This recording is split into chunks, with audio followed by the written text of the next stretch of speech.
John Constantine, a Hellblazer podcast.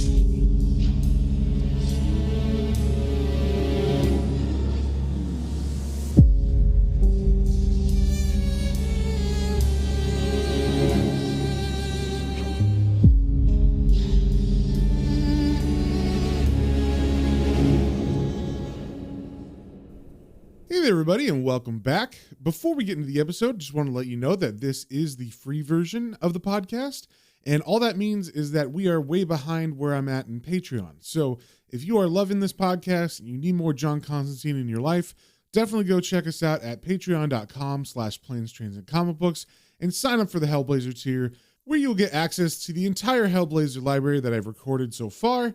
And also you'll get access to the exclusive episodes of the Planes, Trains, and Comic Books main podcast. So if any of that sounds good to you, definitely go over to patreon.com/planes, trains, and comic books, all one word, and sign up there. And with that out of the way, let's get into the issue. Today we are reading Hellblazer number 76, and just a little catch up on what happened in the last couple issues.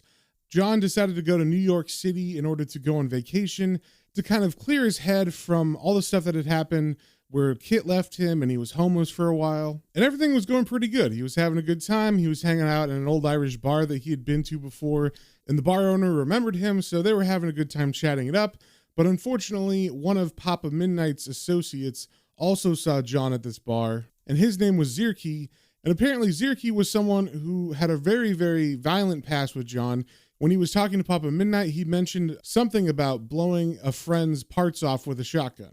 But he didn't go into more detail than that, so we're not sure exactly, but John definitely should have remembered this guy, and he didn't. And because Papa Midnight isn't very keen on John, they have some kind of rivalry, he decides to mess with John while he's in this vacation state and isn't fully aware of evil things that might be going on around him. So Papa Midnight, using his sister's power, because he had killed his sister in order to become this voodoo priest, sent John witch walking, which is kind of like him walking through a hell dimension version of New York. And basically, John just spent the rest of the time trying to figure out where he was and then how to get out. He met some interesting people on the way, like JFK, who had a hole in his head from when he got shot. But he also met the sister of Papa Midnight, Sedella, who was able to guide John to her in order to help her escape from this dream world, which he did. This allowed her to get out. This also allowed John to get out. And when she got out, she used her powers and forced Papa Midnight to take a cab to the Empire State Building and jump off of it. And that's where we left off, with John having returned from this hell dimension, just deciding to go back to the bar he was at before, having a drink with the owner, and outside there was a bunch of commotion because Papa Midnight had jumped off the Empire State Building and splatted on the sidewalk nearby. And that is where we left off. So first things first, with issue 76, we got the cover. It's nighttime, John's walking, he's smoking, and there's a ghostly apparition of another man that has his arm around John like they're best friends and walking home from the pub. And we also see on this page that this is written by Garth Ennis with art by Steve Dillon. And as we turn to the first page, we see John in the same black coat that he was in the last issue at the end. So this issue actually follows that one pretty closely as far as the timeline. And we see John is just walking around amongst a bunch of people in some town square. And he's walking by the statue of a woman that looks like she's wearing clothes from the 1800s. And as he's walking, we're getting some sarcastic narration from John that is his version of what the flight attendant on the flight he just took told all the passengers before they landed. So it says, "Good evening, ladies and gentlemen. We hope you're enjoying the British Airways flight from New York to London. Unfortunately, because this Boeing 747 aircraft is a 30-year-old pile of shit and should have been scrapped a long time ago, we are encountering technical difficulties which will require us to land in Dublin instead. Naturally, we don't really give a bollocks about the inconvenience this will cause, and would just like to add, gleefully, that no refund will be possible. We hope you enjoyed being shafted by British Airways, and look forward to seeing you again in the future." And then his quote stops, and John's normal narration says, "That wasn't exactly what they said, but you get the idea."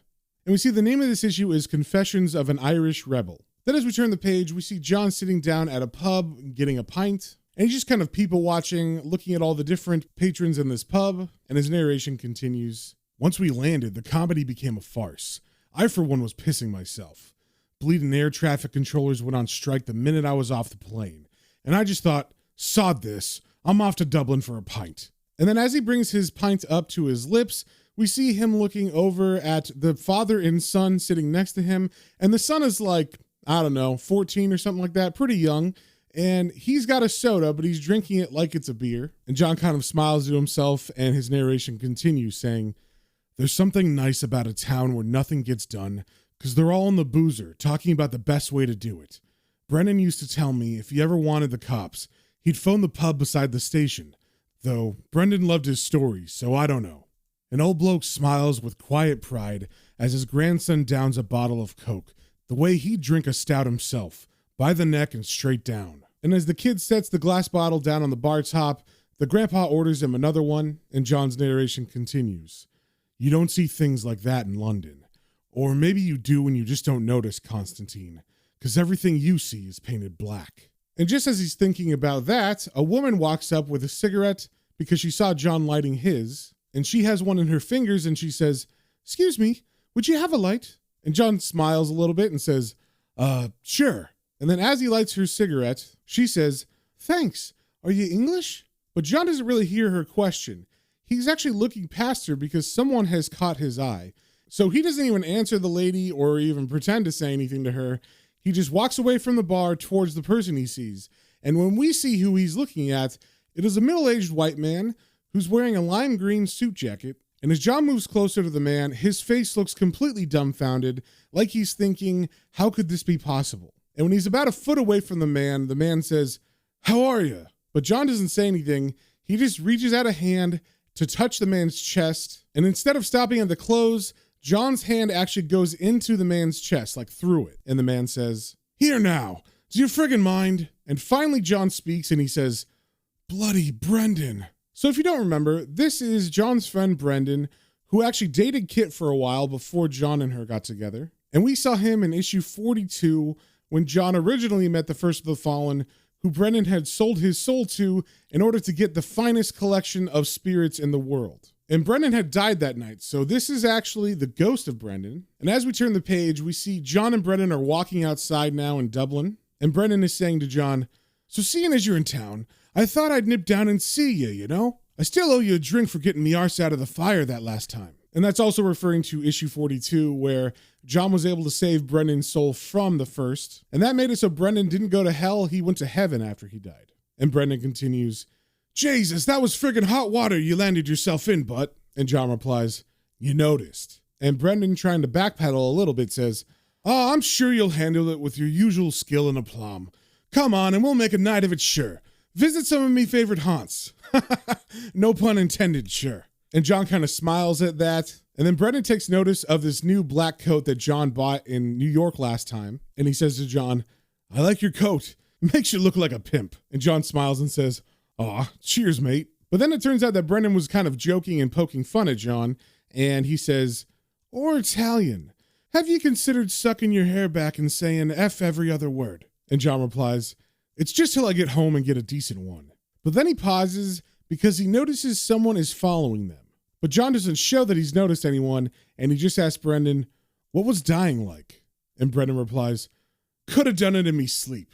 And John says, "You did." And then we see them approaching the doors of a pub, and Brendan says, "There you are." Then as we turn the page, we cut to inside the pub, and Brendan and John are walking in, and Brendan is saying, "You should see heaven, so you should. Friggin' deadly." And then they reach the bar, and John orders 2 pints for them from the bartender, and Brendan continues, "I'm telling you, I couldn't believe my luck. This place is just one bloody great big pub, and the Guinness, oh Jesus, John, straight from the Virgin's tits." And then John looks kind of disbelieving and says, "Huh? Heaven's like this?" And Brendan replies, "Is for me. I think the way it works is that death's what you make of it, you know?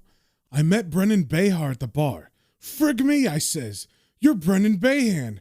"Good shite," he says. "You're the man that buys the drinks." And in case you didn't know, I had to look this up because I didn't know, but Brendan Behan was an Irish writer that died in the 60s, and I guess had a profound impact on Brendan, John's friend. So Brendan changes subjects, and he asks John, "Anyway, how is everyone? Last time I saw you, it sounded like they were dropping like flies." And John says, "Still are. Heather and Rick are still on the go. Afraid the Northampton burnt down, but you'll be pleased to hear Marston snuffed it, and the Snob came a bit of a cropper." And then Brendan asks, what about that gobshite O'Flynn? And John looks over kind of surprised and says, that you still got a chip on your shoulder? And as Brendan takes a drink from his pint, he says, frickin' Field of Spuds more like it. And then John replies, that was 10 years ago, for Christ's sake. And in case you don't remember, this is also a callback to a previous issue, all the way back to issue 23, where John went to go visit his friend Jerry O'Flynn. And it turned out that Jerry was actually the inspiration for a bunch of different characters from a bunch of different fiction novels. And because he was living outside of those books, a bunch of literary characters like Peter Pan and the Big Bad Wolf and all these people came and arrested Jerry O'Flynn and took him to literary character jail. And apparently in the past, Brendan and him had met, and Brendan was not a big fan of him. And as we turn the page, we get a flashback of the first time Brendan met O'Flynn. And we see it's nighttime, and John is taking Brendan up to the front door of Jerry O'Flynn's house. And as they walk, the narration says, a dozen years come to think of it. I should have known it would be a bleeding disaster, introducing Brendan to Jerry O'Flynn. Let's face it, the limelight wasn't big enough for the both of them. Never fails. Put two blokes together who love being the center of attention, and you'll have a punch-up in no time flat. Only room for one life and soul at a party. And as they walk up to the front, John is saying to Brendan, he's all right, but he's a bit OTT. Know what I mean? And I believe OTT stands for over the top. And Brendan replies, I think I'm getting the idea. And then John says, yeah, well, give him a chance. And Brendan sarcastically says, oh, ye of friggin' little faith. I'll just sit and watch the match with the lads nice and quiet. So John knocks on the front door, and inside we hear someone yells, who knocks without? And then the door opens, and we see Jerry O'Flynn in the flesh. And if you don't remember what he looks like, he's an older, heavy-set white man with long gray hair and a long, bushy gray beard and mustache. And he's wearing a blue smoking jacket, which is kind of interesting.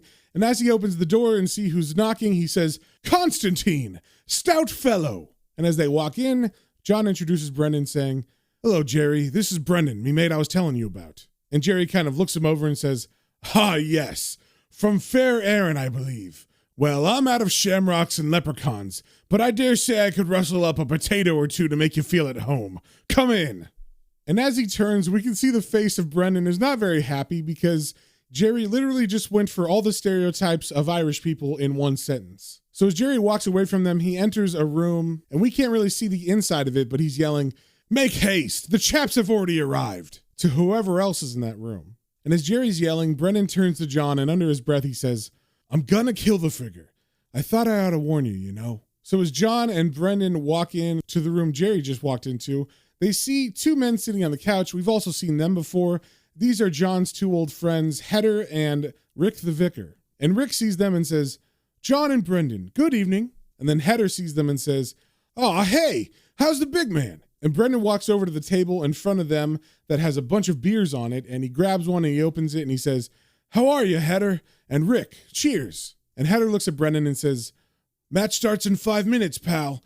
Rick's shitting himself already. And Rick brushes that off, saying, nonsense. With the good Lord himself playing center forward for England, how can we lose? So it seems all the friends have come to Jerry's house to watch a soccer match. And the match is between Scotland and England. And Hedder is from Scotland, and Rick the Vic is from England. So they are having a gentleman's argument about who's going to win. So as we turn the page, we see that the game has begun, and Rick, Hedder, and Brendan are sitting on the couch watching it, and Hedder is yelling, come on, you bastard, tackle him!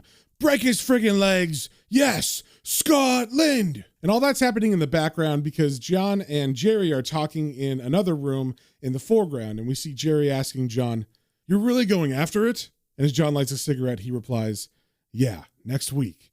Tommy Cox has set us up with some bloke, Zierke, I think his name is. That's why I came round. And Jerry kind of smiles and says, I didn't think it was for the soccer, dear boy. How much is he asking? And John replies, $500,000. And a very excited Jerry says, $500,000 for the ace of Winchesters. A player, this Zierke. And John says, little shit, according to Cox. You put up half, mate, and in 2 weeks the boat comes in for all of us. And just in case you don't remember, Zierke is the man that let Papa Midnight know that John was in New York over the last story arc. And in that story arc, Zierke had mentioned that the last time he saw John, he had blown the guts of John's friend Cox all over the place. So this seems to be the caper that caused that incident. Then we come back to the couch where Hedder, Rick, and Brendan are watching the match still, and Hedder's the one that's freaking out, yelling, and he's saying, That's it! That's it! You wee beauty! All the friggin' way! Go on, shoot! Scotland! Scotland! Scotland! But just as he's getting all excited, we hear the soccer commentator on the TV say, "Oh, a remarkable tackle, and England regain possession. Oh, he's going all the way. He beats one man, two, just the goalkeeper, two. He shoots! Yes! It's 1-0, and what they must be thinking in Scotland now." And you can just see the face of Header completely fall and get super sad. And then Rick takes a little sip out of his cup and he calmly says, "England." And it's funny because obviously he was mocking the way Header was acting as he was yelling Scotland. And we see Brendan in the background trying to contain his laughter, and Header does not look too pleased that Rick is mocking him. So maybe to cut the tension, Brendan looks over and he sees a couple boxes that are next to the couch, and he opens one of them and he sees that there's some wine inside. And being a fan of spirits, he pulls out a bottle and he begins to read the label and he says, "What have you got in here then?" "Jesus! Chateau du Pape 1925. And just as he says that, Jerry walks in and says, An associate expressed an interest, and I acquired it for him for a goodly sum of guineas." And Brendan, who doesn't take his eyes off the bottle, says, "I should bleeding think so. You've got a case of liquid gold here, do you know that?" And Jerry says to Brendan, "Nonsense. Wine is wine is wine. It is but a commodity, a piece to play in the grand old game of trade and barter." And Brendan, of course, gets a little surly at this because he loves spirits so much, so he yells back at Jerry, "That's shite! It's a friggin' work of art, that's what it is. You should treat it with respect and savor it." And then rudely, Jerry says, "No doubt, any other bog-trotting Mick drunkard would agree, but I'm afraid the buyer is human, and he will be disposing of the merchandise as he sees fit." And Jerry just overstepped a line here. He basically called all Irish people not humans and drunkards. So in the next panel, we get Brennan's fist colliding with Jerry's face. And off panel, Brennan is yelling, "You bollocks!" Then we cut back to present day in the bar that Ghost Brennan and John are drinking in. And they're both kind of chuckling and laughing at this story. And John is saying, "I had him on the blower for 2 weeks.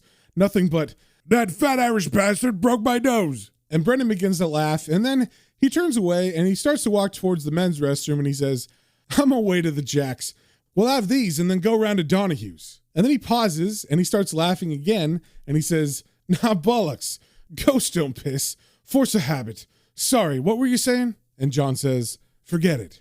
So what, you don't need to go for a splash in the afterlife?" And Brendan replies, "Nah, deadly, isn't it? I drink as much as I want, and I don't even have to eat. You can imagine what a relief this was to me in particular. I used to get the shit so bad I'd be wiping the seat of the bog more than I would me arse. But sure, go on, tell us about O'Flynn." And then John takes a big sip of his drink and he says, "I'm just coping with that lovely thought. Jerry's, it's complicated. Tell you who else is dead. Came as a complete surprise. Terry Butcher. Header did him in." And Brendan replies, "Oh, I heard he ended up in a pie. Do you remember the last time he lost his head with me? Because I laughed about his idea for the book about the serial killer." And then John gives a smile and says, "Was that the noise of the sheep?" And then Brendan chuckles and says, "I tried to tell him, but what can you do?" And if you didn't catch that, basically they had a friend named Terry who was writing a book called The Noise of the Sheep, which I'm assuming was a very similar book to The Silence of the Lambs. Then we cut to John and Brendan walking on the sidewalk outside of that bar on their way to O'Donoghue's, which is another favorite pub of Brendan's. And Brendan is saying to John, "So while we're on the subject of O'Flynn," and John cuts him off saying, "I was trying to get off it." But Brendan just pushes through saying, "I've never been able to decide if your man Midnight was back in Zierke or not." Of course, we know that that is exactly what happened. Zierke was working for Midnight. So as they enter O'Donoghue's pub, John says, "Yeah, well, he'd be near the top of my list for suspects. Doesn't really matter. The bastard's dead." And Brendan asks, "Zierke?" And John replies, "Midnight." And then as they walk through the crowd of people in this pub, which looks pretty busy, Brendan says, "Shame. For a moment there, I thought you meant Zierke. If a man ever deserved it, it was that poxy little bastard." And then John looks at him and kind of smiles and says, "Hope springs eternal, mate.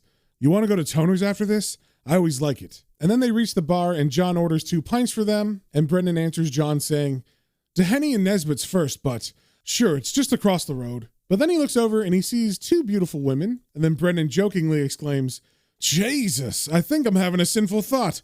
I hope they let me back in up above." Then we cut to John, who's not really paying attention to what Brendan's saying, and he's lighting a cigarette, and he's looking kind of not annoyed, but maybe just sullen. And he's lighting his cigarette, and he's thinking to himself, all night I've been waiting for him to say something about Kit, and now he brings up that bloody debacle right out of nowhere.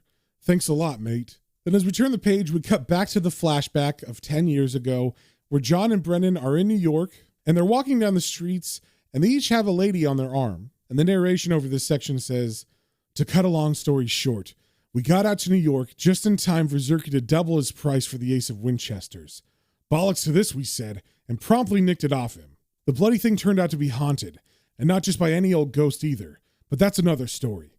After a piss up at the Blarney Stone, we left it at Scurv's Gaff with him and Carlotti, and went off to link up with Cox. Even made a couple of friends on the way. So basically, Zerky tried to up the price on this item they were trying to buy from him. So instead, they just robbed Zerky and then hid it with a couple of other friends while Brennan, John, and Cox were staying at a different hotel room. So like I said, now we see John and Brennan are coming back from somewhere. They each have a woman with them, and John is saying, couple of blocks up. So it seems like maybe the women were complaining about the walk, and the woman with Brennan is saying, we could still cab it. Can we cab it? My heels are killing me. Then Brendan, who's got a bottle in his hand, so obviously he's been drinking, says to her, bollocks, love. This time tomorrow, I'll be able to buy you a friggin' limousine. Then we cut to John and the woman he's walking with, and the woman is saying to John, Constantine. That's a really difficult name to pronounce. I can usually get my tongue around anything. Then John kind of smiles at her and says, whatever are you suggesting? Then he kisses her, and Brennan looks back and sees them kissing, and he says, oh, Jesus, and in the middle of the street, too. Leave that young one alone and come on, you bastard. And then as John continues to kiss the woman on, like, the cheek and neck, he looks up mischievously towards Brennan and says, she's leading me astray. Then they walk into the lobby of the hotel that they're staying at with the two ladies. And then I guess as a joke, Brennan hands some money to a bellboy, and he says, we're here to see Mr. Cox.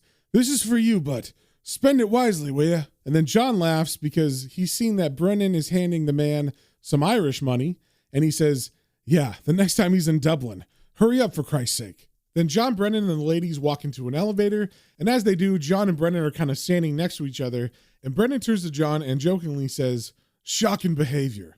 What would Enya think of you? And then John looks at Brennan and smiles and says, Emma? She's in L.A., mate.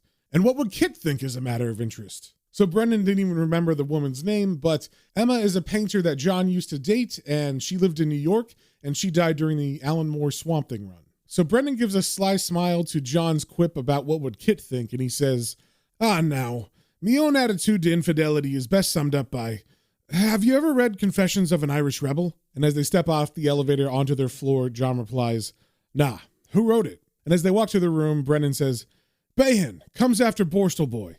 Anyway, there's this bit at the end where he's saying how his wife stuck by him through everything that's happened, right? And he says, and I can only say, like, I've been faithful to thee after my fashion. And then John laughs and he quotes back the line at the end saying, after me fashion? That's all over you, mate. And as John says this, he opens the door and they begin to walk in the room. And as we turn the page, we get a shot of the inside of the room where we see a mostly naked man who's tied by his arms above him to a chandelier in the ceiling. But he's not that high off the ground. He can still touch his toes to the floor, it looks. And we see behind him is a very angry looking man. And we've seen this man before.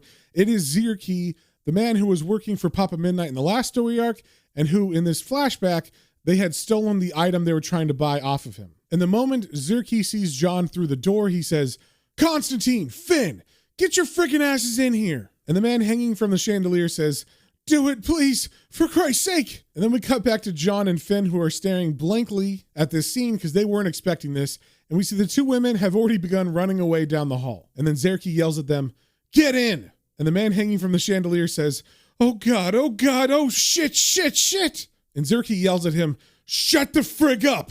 Get in and close the mother-loving door. So John and Brennan walk in and close the door behind them. And John tries to reason with him and starts off by saying, Zierke. But Zierke cuts him off saying, shut up. Don't say friggin' shit. So when John and Brennan came in the room, we weren't able to see the right arm of Zierke because it was hidden behind the man who's hanging from the chandelier. But the next panel is a cut where you can see exactly what's going on behind that man. And Zierke has a sawed-off shotgun that has been stuck up the ass of the man hanging from the chandelier. So he continues yelling to John and Brendan saying, "You pair of assholes think you think you can screw with me, you bastards? You listen, you bastards, you mothers, you listen to me. I've got this friggin' thing stuck up this little bastard's ass, and I friggin' swear, I'm gonna blow him all over you." And just so you know, he does not say bastard there. He says a slur for a gay person, but I didn't want to say it. So the man hanging from the chandelier, who we can assume just from the story points that we know, is supposed to be John's friend, Cox. So Cox looks at John and he says, "Oh God, Constantine, he has, please." And then we get an extreme close-up of Zierke's face, and he has wild eyes, and he looks like he's going mad, and he's even tearing up. And he says, I want shit. What'd you friggin' do to me? I want that friggin', you bastards, give me back my property. And then Brendan chimes in, trying to calm everything down, and says, just calm yourself down. And that was not the right thing to say, because Zierke yells out, no, and then we hear a loud blast from the shotgun, and we see blood flying onto Constantine's face. And then Zierke, just, I guess out of fear and shock, runs past them out of the room, and John and Brendan are just staring forward in shock. And John's face, like I said, is covered in blood. There's spattering of blood on him and his coat. We can't see below John's shoulders, and it seems like maybe the wound was so quick that Cox isn't really feeling it yet, but he is starting to cry as he looks at John, who's covered in parts of himself, and he asks John, what's that on your coat? Then John still looks at him, not answering, but Brendan walks past him and picks up the shotgun, and then we see the lower half of Cox, and basically Zierke did exactly what he said, and so we see basically the area between Cox's legs where his reproductive bits would be is just a bloody hole. So Brendan goes over and picks up the shotgun off the ground, and he says, God freaking love you, you poor bastard. I can't just leave you like this. No. God save us all. Then as we turn the page, we cut to John and Brendan later in a cab, and it seems Brendan has finished the job and killed Cox as an act of mercy, and he's got his head in his hands, and he's saying to John, I had to do it. I bleeding had to. Oh, Jesus, John, tell me, did I do the right thing? Then we cut to later that night, and Brendan and John are in an alley drinking, and Brendan is saying, little bastard couldn't even threaten us properly. Did you see him? Starts out trying to be Dirty Harry and turns into a pile of frickin' jelly. But we don't see John say anything to Brendan. We just see some narration as they sit in this alley, and John is still covered in blood from Cox. And the narration says, no, he couldn't even do that. Zierke was a right little mongrel all through the deal. No big surprise he turned vicious on reflection. But we got the Winchester. Jerry O'Flynn got rich. Zierke got shafted. And Cox was dead the minute he shook my hand and said hello. Then we cut back to present day at the bar with Ghost Brendan and John. And it seems that flashback was all going through John's head as Brendan was talking to him, because Brendan is in the middle of a sentence as we cut to this. And he's saying, told St. Peter to piss off. It was me duty free. And then he notices John isn't paying attention and kind of looking at him weird. And he says, I wonder, could you tell me why you're looking at me like you were about to come out of the closet? And John kind of turns away from him and he says, just getting maudlin. And Brendan replies, a cardinal sin. Stop it at once, do you hear me? And then John turns to the bartender and orders 2 more pints. And then as Brendan takes a sip, he looks at John very mischievously and says, that was the right bollocks you made of things with Kit, wasn't it? And John looks very alarmed at this, and I think it's because he's nervous, because Brendan obviously went out with Kit when he was alive, and it seems like maybe John was hoping Brendan didn't know that he had dated Kit. But Brendan looks at him and smiles and says, sure, I always knew you fancied her. And John looks at him guiltily and says, then... But Brendan cuts him off saying, and I knew you had the decency to not do anything stupid. And then John looks down as if to say thank you and says, been anyone else but you, mate? And I might well have done. Sod it. I tried my best, but it all came crashing down round me ears. And then Brendan smiles and takes a sip of his pint and says, I know the feeling. Jesus, if there was ever an exponent of the fine womanly art of saying no when you want to hear a yes, it was herself. And then John and Brendan clink their glasses together in cheers to that. Then the bartender yells out last call, and John realizes they've been here for longer than they thought they were going to be, because he says, so much for Toners, which was the next pub they were going to go to. And Brendan says, I'm no good at pub crawls anyway. I always get settled in the one place. And this is fine anyway. You know, a wise man once said, Magic? I'll show you magic in the clink of glasses in a toast, in the settling of a pint from silt to black, in the voice that rises as it tells its tale, and 100 smiles that bubble into laughter and shut the gold door against the cold. And as John takes a sip from his glass, he asks, what wise man said that? And then Brendan smiles and says, me. Not bad, eh? Then John says, yeah, maybe a bit sentimental. And then Brendan smiles and says, I'm Irish, John. I'm allowed to be sentimental. And then he orders 4 more beers from the bartender. Then as we turn the page, we cut to the outside of O'Donoghue's where they're leaving. And as Brendan and John walk, Brendan asks, did you ever notice the plaque on the wall at Toner's about Yeats? And John replies, nah, just a minute. And then John turns down an alley and walks by himself into the darkness. So Brendan just talks at him as John goes into this alley, and Brendan's saying, right. Anyway, apparently Yeats was a bit of a wanker, right? So his mates eventually drag him out for a few jars, and they pick Toners.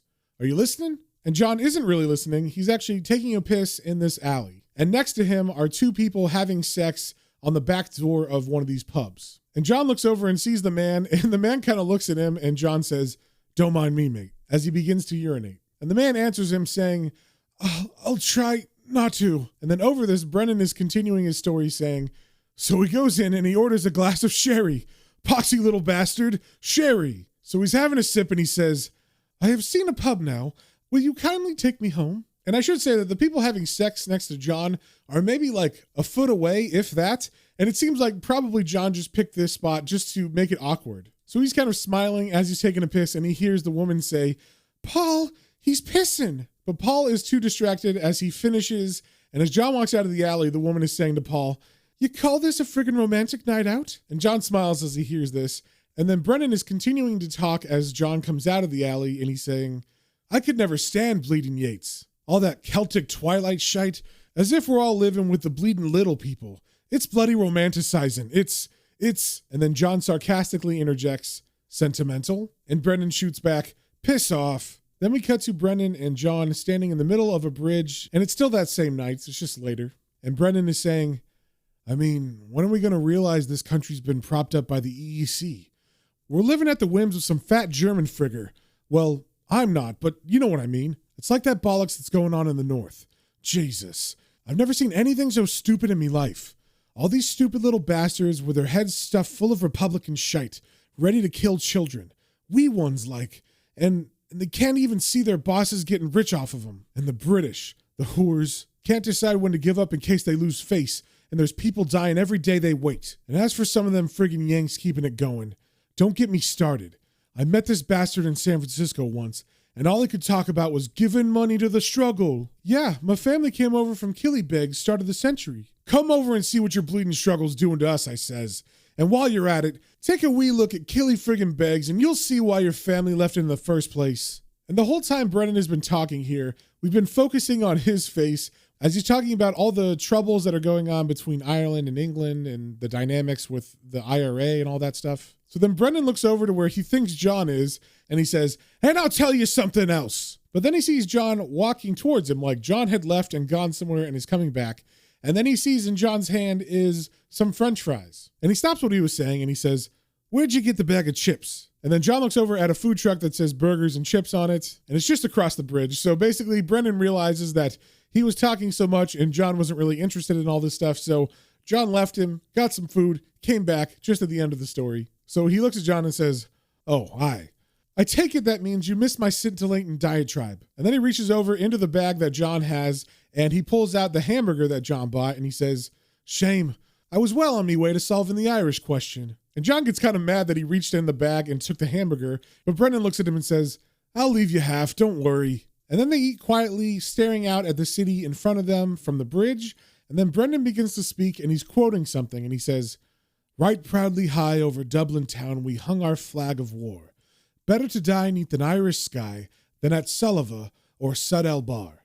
And from the plains of Royal Meath, strong men came hurrying through, while Britannia's Huns and their long-range guns poured hell through the foggy dew. Bollocks. And then he turns to John and says, grand night. And John asks, but not as good as heaven? And Brendan kind of smiles and says, well now, John, it's all well and good having perfect Guinness. And yes, they let you drink as much as you want, but it doesn't get you drunk. Then we turn the page and we see it is now morning, and John has fallen asleep on that same bridge, and Brendan is nowhere to be found, and someone is yelling at John saying, Hey, wake up, you bollocks. And that rouses John from his drunken sleep, and he looks up and he sees two police officers standing above him, and one of them saying, You can't bloody sleep in the middle of the Happany Bridge. And the other cop says, Drunken bastard. And then the first cop reaches down and picks John up from his coat and makes John stand on his feet.